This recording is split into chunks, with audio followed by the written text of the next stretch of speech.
Bonjour, ici Vincent Bouvet du blog initiation-photo.com. Le focus du jour est la balance des blancs. Alors, pour commencer, qu'est-ce que la balance des blancs? En fait, c'est un réglage de l'appareil qui permet de corriger les dominantes de couleur, qui sont principalement engendrées par la teinte que donne l'éclairage d'une scène.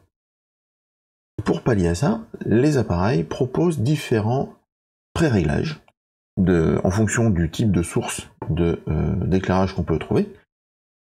Propose aussi souvent un mode automatique, donc c'est l'appareil qui se débrouille pour faire le réglage, et éventuellement propose un mode basé sur de la mesure. Alors, au niveau des caractéristiques de la balance des blancs, l'unité utilisée est le Kelvin, c'est un degré, comme la température, comme les Celsius, sauf que c'est Kelvin. Et l'ordre de grandeur des valeurs qu'on utilise en Kelvin pour caractériser justement cette balance des blancs et cette température de couleur est réparti sur ce schéma. En gros, une bougie qui a une teinte très chaude a une température de couleur de 1500 Kelvin. Un halogène qui est un petit peu moins chaud a une valeur de 3200 Kelvin. La température de 6500 Kelvin, qui est une température en fait la plus neutre, qui est blanche entre guillemets, correspond à un jour à midi en pleine journée ensoleillée. Et un ciel polaire ou une chape de ciel bleu parfait aura température de près de 10 000 Kelvin. Au niveau des réglages, vous avez deux façons de faire, le réglage sur le boîtier ou le réglage en post-traitement. Commençons par le boîtier. Alors, faire le réglage de la balance des blancs sur le boîtier est absolument primordial lorsque vous utilisez les fichiers JPEG ou TIFF comme fichier d'enregistrement. Parce que si vous le faites après, vous allez dégrader votre photo. Donc, pensez à le faire dès le moment de la prise de vue. L'objectif classique est de supprimer la dominante de couleur, donc tel qu'on a dit avant. Donc ça, c'est typiquement ce que on cherche à faire classiquement, c'est avoir une image neutre.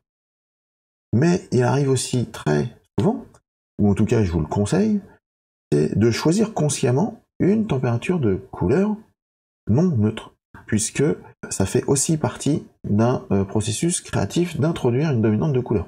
Par exemple, si vous réchauffez globalement les teintes globales de votre image, un petit peu plus rouge-orangé, vous allez donner une impression, un ressenti chaleureux à votre photo. Au contraire, si vous allez donner des teintes froides, qui vont tirer vers les bleus, vers les cyans, vous allez donner une sensation de froid, de rejet, de peur.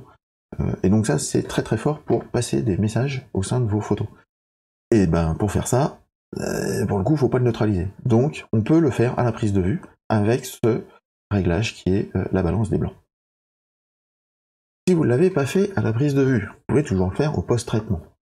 Alors, comme je l'ai dit un petit peu tout à l'heure, si vous le faites sur un fichier RAW, vous n'avez aucune perte, puisque le fichier RAW, c'est l'enregistrement de toutes les informations que le capteur a captées de façon brute. Donc, vous avez exactement la même chose que si vous étiez dans l'appareil. Pour réaliser ça, souvent les options sont basées sur le principe d'une pipette. Et on vient échantillonner un objet dans votre photo qui est censé être neutre, sans dominante.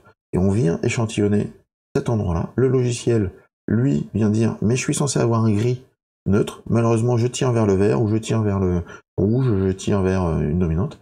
Et le logiciel va totalement compenser pour faire en sorte que là où vous avez échantillonné, on se retrouve avec un gris, complètement neutre. Et cette correction va s'appliquer à l'ensemble de l'image, et c'est comme ça qu'on neutralise cette dominante globale de l'image. Quand vous faites ça pour un fichier RAW, le mieux c'est de le faire dans le logiciel Camera Raw, ou en tout cas dans votre logiciel d'érotisation de l'image. Si malheureusement vous le faites au niveau d'un fichier JPEG, et bien cette option est néanmoins accessible dans des outils de type courbe, vous l'avez aussi dans les niveaux, où il y a une petite pipette, fond gris, vous venez cliquer et ça fait la même opération. Alors, pour aller un petit peu plus loin encore, dans la fiche PDF téléchargeable, vous allez trouver comment maîtriser justement la balance des blancs mesurée. Si vous avez la chance d'avoir ce paramètre-là dans votre appareil photo, eh ben, n'hésitez pas à l'utiliser. c'est un petit peu plus de temps à faire au départ, puisqu'il y a la mesure à réaliser. Par contre, le résultat est sans commune mesure avec des pré-réglages ou des modes automatiques. Et vous avez vraiment un résultat parfait avec ce mode-là. Donc, pour aujourd'hui, c'est fait. Si vous avez aimé cette vidéo, je vous invite à la partager avec vos amis et vous abonner à la chaîne YouTube. Et donc, moi, je vous dis merci, au revoir et à demain.